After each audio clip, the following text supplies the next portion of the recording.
Hi all, good morning. Today we have to discuss crystal field splitting in tetrahedral complexes.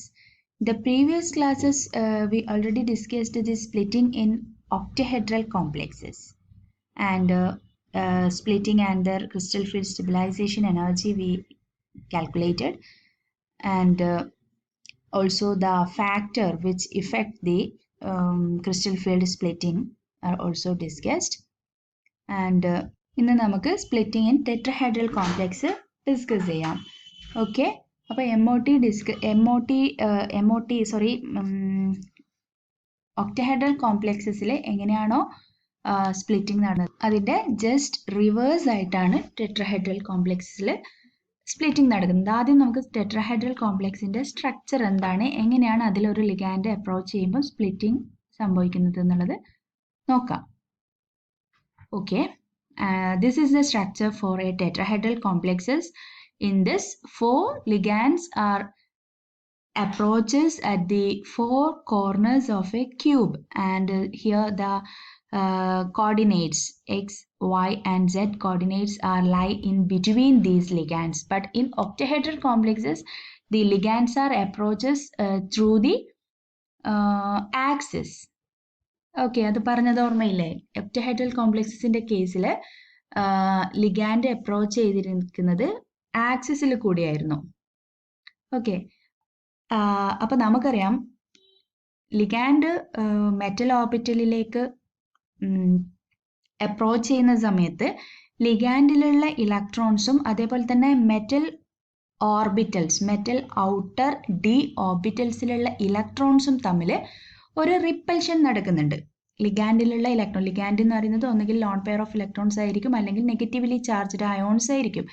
എന്നിരുന്നാലും ligand approach ചെയ്യുന്ന സമയത്ത് അതിൽ മെറ്റലിലുള്ള D ഇലക്ട്രോൺസിന് ഒരു repulsion സംഭവിക്കുന്നുണ്ട്. പക്ഷേ ഡി ഓർബിറ്റൽസിന്റെ ഷേപ്പ് പല തരത്തിൽ ഓറിയന്റ് ചെയ്തിരിക്കുന്നത് കൊണ്ട് ആ ഡി ഓർബിറ്റൽസിലുള്ള ഇലക്ട്രോൺസിന് ഡിഫറെന്റ് തരത്തിലായിരിക്കും അതിന്റെ റിപ്പൽഷൻ ഇഫക്റ്റ് ചെയ്യുന്നത്. ദാറ്റ് മീൻസ് ഡി ഓർബിറ്റൽസ് തന്നെ നമ്മൾ രണ്ട് ടൈപ്പായിട്ട് നമ്മൾ പറഞ്ഞിട്ടുണ്ട്, T2g ആൻഡ് EG. T2g എന്ന് പറയുന്നത് T2g orbitals are which lie in between the axis, that is dxy, dyz and dxz orbitals are called T2g, and these T2g orbitals are lie in between the axis. And the next type is EG, that is dx square minus y square and dz square. Both orbitals are lie along the axis. Okay, T2g orbitals എന്ന് പറയുന്നത് in between the axis ആണ് orient ചെയ്തിരിക്കുന്നത്. EG orbital എന്ന് പറയുന്നത് ആക്സിസിൽ along the axis ആണ് orient ചെയ്തിരിക്കുന്നത്. അതുകൊണ്ട് തന്നെ ഒക്ടഹെഡ്രൽ കോംപ്ലക്സസിന്റെ കേസിൽ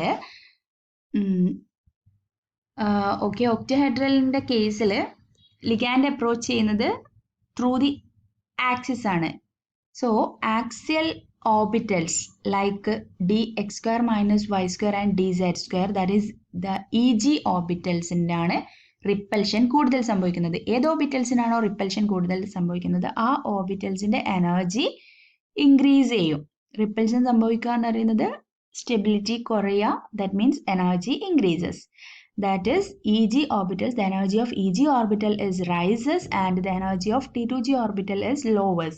T2g ഓർബിറ്റൽസിനാണ് കമ്പാരിറ്റീവ്ലി റിപ്പൽഷൻ കുറവ് സംഭവിക്കുന്നത്. That is T2g orbitals are lie in between the axis. Ligand approach ചെയ്യുന്നത് ആക്സിസിൽ കൂടി ആയതുകൊണ്ട് ഇൻ ബിറ്റ്വീൻ ദ ആക്സിസിലുള്ള ലിഗാൻസിന് റിപ്പൽഷൻ കുറവായിരിക്കും സംഭവിക്കുക. ഓക്കെ, അതിൻ്റെ നേരെ റിവേഴ്സ് ആണ് ടെട്രഹൈഡ്രൽ കോംപ്ലക്സിൽ നടക്കുന്നത്. എന്ന് വെച്ചാൽ ഇവിടെ ടെട്രഹൈഡ്രൽ കോംപ്ലക്സിന്റെ ലിഗാൻസ് കാണുന്നുണ്ടല്ലോ, ഓറിയന്റ് ചെയ്തിരിക്കുന്നത് ഇവിടെയാണ്. അതിൻ്റെ ഇൻ ബിറ്റ്വീൻ ആയിട്ടാണ് ആക്സിസ്. എന്ന് വെച്ചാൽ ആക്സിസുമായിട്ട് ലിഗാൻസിന് ഡിസ്റ്റൻസ് കൂടുതലാണ്. അതുകൊണ്ട് തന്നെ മെറ്റൽ ഓർബിറ്റൽസ് എടുക്കുന്ന സമയത്ത് ഈ ആക്സിസിലേക്ക് ഓറിയന്റ് ചെയ്തിരിക്കുന്ന ലിഗാൻസ് ഉണ്ട്, in between the orbitals ligands ഉണ്ട്. അപ്പം ടെട്രഹൈഡ്രലിന്റെ കേസ് എടുക്കുമ്പോൾ നേരെ റിവേഴ്സ് ആയിരിക്കും ഒക്ടഹൈഡ്രലിനേക്കാളും. കാരണം ആക്സിസിൽ ലിഗാൻസ് ഓറിയന്റ് ചെയ്യാത്തത് കാരണം ആക്സിയൽ ഓർബിറ്റൽസിന്റെ എനർജി മീൻസ് ആക്സിയൽ ഓർബിറ്റൽസിലുള്ള ഇലക്ട്രോൺസിന് റിപ്പൽഷൻ കുറവാണ് സംഭവിക്കുക. ഇവിടെ ഈ ഒരു ആക്സിസിലായിരിക്കും. ഇപ്പം dx square minus y square ആണെങ്കിലും dz സ്ക്വയർ ആണെങ്കിലും ഈ ഒരു ആക്സിസിലാണ് ഓറിയന്റ് ചെയ്തിരിക്കുന്നത്. അപ്പം കമ്പാരിറ്റീവ്ലി ആക്സിസിലുള്ള ഓർബിറ്റൽസിന് എനർജി കുറയും. That means energy of eg. Orbital decreases and the energy of T2g orbitals increases. ഇവിടെ T2g ആണ് ഇൻ ബിറ്റ്വീൻ ദ ആക്സിസിലുള്ളത്. ഇൻ ബിറ്റ്വീൻ ദ ആക്സിസിലാണ് ലിഗാൻഡ് അപ്രോച്ച് ചെയ്യുന്നത്. So the energy of T2g orbital increases and the energy of eg. Orbital decreases. Just reverse, octahedral കോംപ്ലക്സസിന്റെ just reverse ആണ് നടക്കുന്നത്. Okay, ഇതാണ് അതിന്റെ ഫിഗർ.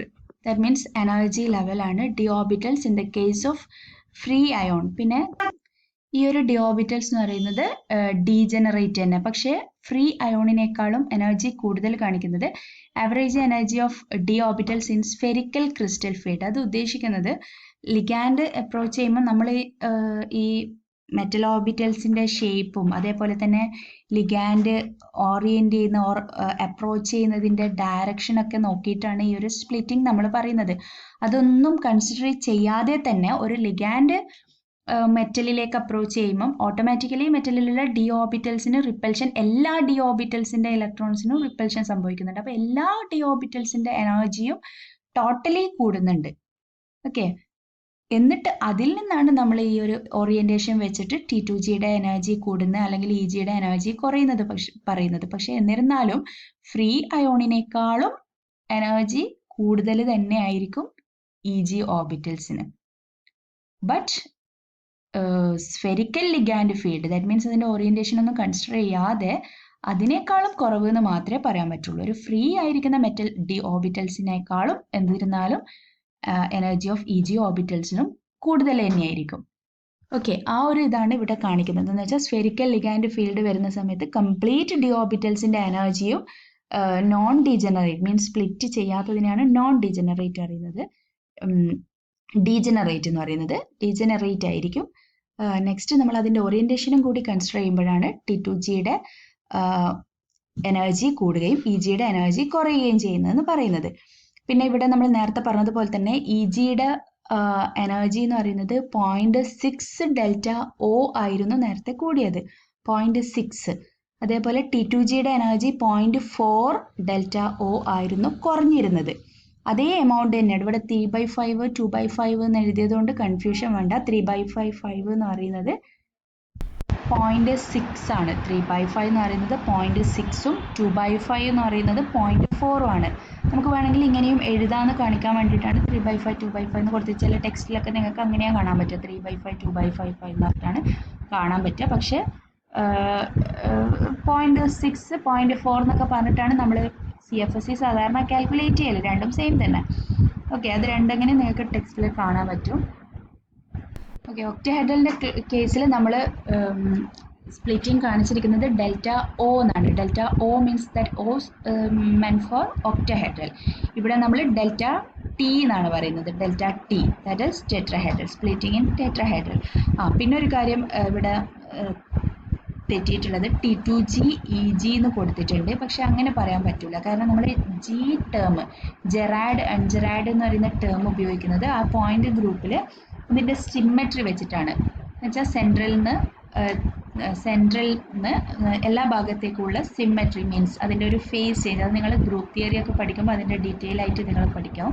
ഇവിടെ ഞാൻ അതിൻ്റെ എക്സ്പ്ലനേഷൻ ഒന്നും തരുന്നില്ല.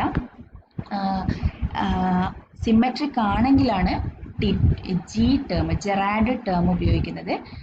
സിമ്മെട്രി ഇല്ലെങ്കിൽ നമ്മൾ ആ ഒരു ജെറാഡ് അൺജെറാഡ് എന്ന് പറയുന്ന ടേം യൂസ് ചെയ്യുന്നില്ല. ഇവിടെ ടെട്രഹെഡ്രലിൻ്റെ കേസിൽ ഇവിടെ സിമ്മെട്രി ഇല്ല. സോ T2g വേണ്ട, ഇവിടെ തെറ്റിയതാണ്. T2 എന്ന് മതി. T2 അതേപോലെ ഇ. ടെട്രഹെഡ്രലിൻ്റെ കേസ് പറയുമ്പോൾ എപ്പോഴും T2e എന്ന് മാത്രമേ പറയേണ്ട ആവശ്യമുള്ളൂ. എൻ്റെ അടുത്ത് തന്നെ ചില സമയം T2g EG എന്ന് ഓട്ടോമാറ്റിക്കലി പറഞ്ഞു പോകും. പക്ഷെ അങ്ങനെ പറയാൻ പാടില്ല. ഓക്കെ, T2e എന്നാണ്. ബാക്കി എല്ലാം സെയിം ആണ്. അതേപോലെ തന്നെ വേറൊരു കാര്യം പറയാനുള്ളത്, സ്പ്ലിറ്റിംഗ് എടുക്കുകയാണെങ്കിൽ ഈ ഡെൽറ്റ ടി എടുക്കുകയാണെങ്കിൽ ഡെൽറ്റ ഒയേക്കാളും കുറവാണ് ഡെൽറ്റ ടി. ഈ ഒരു സ്പ്ലിറ്റിംഗ് എന്ന് പറയുന്നത് ഒക്ടഹെഡ്രൽ കേസിനേക്കാളും കുറവാണ് ടെട്രാഹെഡ്രൽ സ്പ്ലിറ്റിംഗ് എന്ന് പറയുന്നത്. അതിൻ്റെ ഒരു റീസൺ എന്ന് പറയുന്നത് ടെട്രാഹെഡ്രൽ കോംപ്ലക്സിൻ്റെ കേസിൽ 4 ലിഗാൻഡ്സ് മാത്രമേ ഉള്ളൂ. ഒക്ടഹെഡ്രലിൻ്റെ കേസിൽ 6 ലിഗാൻഡ്സ് ഉണ്ട്. അതിൽ തന്നെ നമ്മൾ വീക്ക് ലിഗാൻഡ്സ് അതേപോലെ സ്ട്രോങ് ലിഗാൻഡ്സ് എന്ന് പറഞ്ഞിട്ട് പഠിച്ചിട്ടുണ്ട്. വീക്ക് ലിഗാൻഡ് അപ്രോച്ച് ചെയ്യുമ്പം സ്പ്ലിറ്റിംഗ് കുറയുന്നു, സ്ട്രോങ് ലിഗാൻഡ് അപ്രോച്ച് ചെയ്യുമ്പം സ്പ്ലിറ്റിംഗ് കൂടുന്നു. അപ്പം സ്ട്രോങ് ലിഗാൻഡ് വരുന്ന സമയത്ത് അവിടെ pairing energy is less than splitting energy വരും. മീൻസ് സ്പ്ലിറ്റിംഗ് എനർജിയാണ് അവിടെ കൂടുതൽ. അതുകൊണ്ട് തന്നെ ആ ഗ്യാപ്പ് കൂടുന്നത് കൊണ്ട് അവിടെ കൂടുതലായിട്ടും ഇലക്ട്രോൺസ് പെയർ ചെയ്യും എന്ന് പറഞ്ഞു. അതേപോലെ വീക്ക് ഫീൽഡ് വരുന്ന സമയത്ത് സ്പ്ലിറ്റിംഗ് കുറയാന്ന് പറയുന്നത് അവിടെ പെയർ ചെയ്യുന്നതിന് പകരം ഹൈ ലെവലിലേക്ക് എക്സൈറ്റ് ചെയ്യാം. അതൊക്കെ നമ്മൾ കഴിഞ്ഞ ക്ലാസ്സിൽ ഡീറ്റെയിൽ ആയിട്ട് പറഞ്ഞതാണ്. പക്ഷേ ഈ ടെട്രാഹെഡ്രലിൻ്റെ കേസിൽ 4 ലിഗാൻഡ്സ് മാത്രമുള്ളത് കൊണ്ട് ഏത് ടൈപ്പ് ലിഗാൻഡ് ആണെങ്കിലും, ദാറ്റ് മീൻസ് സ്ട്രോങ് ലിഗാൻഡ് ആണെങ്കിലും വീക്ക് ലിഗാൻഡ് ആണെങ്കിലും സ്പ്ലിറ്റിംഗ് അത്രത്തോളം കൂടുന്നില്ല. പെയറിംഗ് എനർജിയേക്കാളും സ്പ്ലിറ്റിംഗ് കൂടുന്നില്ല. അതുകൊണ്ട് നമ്മൾ weak field case, strong field case എന്ന് പറഞ്ഞിട്ട് സെപ്പറേറ്റ് ആയിട്ട് ഇലക്ട്രോണിനെ ഫില്ല് ചെയ്യുമ്പോൾ സെപ്പറേറ്റ് കാണിക്കേണ്ട ആവശ്യമില്ല. ഇവിടെ വീക്ക് ഫീൽഡ് ആ ഒരു ടൈപ്പ് മാത്രമേ വരുന്നുള്ളൂ. കാരണം ഇവിടെ dx²-y² D1 ആണെങ്കിൽ EGയിൽ ഒരു ഇലക്ട്രോൺ വരും. D2 ആണെങ്കിൽ EGയിൽ തന്നെ രണ്ടാമത്തെ ഓർബിറ്റലിൽ ഒരു ഇലക്ട്രോൺ കൂടി വരും. പിന്നെ D3 വരുന്ന സമയത്ത് ഇവിടെ പെയർ ചെയ്യുന്നില്ല, ഒരിക്കലും പെയർ ചെയ്യുന്നില്ല. ടെട്രാഹെഡ്രലിൻ്റെ കേസിൽ അടുത്ത ഇലക്ട്രോൺ T2Gയിലേക്കാണ് വരിക. D3 D4 വരുമ്പോൾ വീണ്ടും T2Gയിൽ ഒരു ഇലക്ട്രോൺ വരും. D5 വരുമ്പോൾ വീണ്ടും T2Gയിൽ വന്നു, എന്നുവെച്ചാൽ കംപ്ലീറ്റ് ഹാഫ് ഫിൽഡ് ആയി. D6 വരുമ്പം അടുത്തത് വീണ്ടും EGയിലേക്ക് തന്നെ വരും. D7 വീണ്ടും EG, D8 എന്ന് പറയുന്നത് T2G, D9 D2G, D10 T2G. അങ്ങനെയാണ് ടെട്രാഹെഡ്രലിൻ്റെ കേസിൽ ഇലക്ട്രോണ് ഫില്ല് ചെയ്യാം. ഓക്കെ, അത് നിങ്ങൾ എഴുതി നോക്കുക നോട്ട്സ് തരുമ്പോൾ. നമ്മൾ പെയർ ചെയ്യുന്ന കേസ് ഇവിടെ ഡിസ്കസ് ചെയ്യേണ്ട ആവശ്യമില്ല. കാരണം ΔT എന്ന് പറയുന്നത് വെരി വെരി സ്മോൾ. സോ ഇലക്ട്രോണിന് എളുപ്പത്തിൽ തന്നെ ഹയർ എനർജി ഓർബിറ്റലിലേക്ക് പോകാൻ പറ്റും. സോ ഇവിടെ പെയറിംഗ് എനർജി എന്ന് പറയുന്നത് സ്പ്ലിറ്റിംഗ് എനർജിയേക്കാളും കൂടുതലാണ്. സോ ഇവിടെ പെയറിംഗ് നടക്കുന്നില്ല. ഓക്കെ, that means അത് തന്നെയാണ് orbitals. Just for energy of d orbitals in spherical crystal field +4 ligand വരുന്ന സമയത്ത് സ്പ്ലിറ്റ് ചെയ്യുന്നു. ഇവിടെ കാണിക്കുന്നുണ്ടല്ലോ -3/5 ΔT എന്ന് പറയാം, അല്ലെങ്കിൽ -0.6 ΔT എന്ന് പറയാം, അല്ലെങ്കിൽ +2/5 ΔT എന്ന് പറയാം, ഓർ അതർവൈസ് 0.4 ΔT. ഓക്കെ, ഇവിടെയും ഈ T2 എന്ന് മാത്രം മതി, EG T2Gയുടെ ആവശ്യം ഇല്ല. And also ΔT is equal to 4/9 ΔO. That means 4/9 ΔO factor മാത്രമേ ഉള്ളൂ ΔT എന്ന് പറയുന്നത്. ΔOയുടെ 4/9 ഫ്രാക്ഷൻ മാത്രമേ ഉള്ളൂ ΔT. That is ΔT is less than ΔO. Okay, ഇതാണ് അതിൻ്റെ ഒരു ഫോർമുല എന്ന് പറയുന്നത്. ΔT is equal to 4/9 ΔO. ഇവിടെ നമുക്ക് ΔO അറിയാമെങ്കിൽ, എത്രയാണ് ΔOയുടെ വാല്യൂ അറിയാമെങ്കിൽ, അതിൽ ലിഗാൻഡും മെറ്റലൊന്നും മാറുന്നില്ലെങ്കിൽ ΔT എന്ന് പറയുന്നത് അതിൻ്റെ 4/9 വെച്ച് മൾട്ടിപ്ലൈ ചെയ്ത് കാൽക്കുലേറ്റ് ചെയ്യാൻ പറ്റും. അങ്ങനെ പ്രോബ്ലം തരാറുണ്ട്, നമുക്ക് പ്രോബ്ലം ചെയ്യാം. ഓക്കെ, ഇത്രയാണ് ടെട്രാഹെഡ്രലിൻ്റെ കേസിൽ സ്പ്ലിറ്റിങ്ങിനെ പറ്റി പറയാനുള്ളത്. Okay, thank you.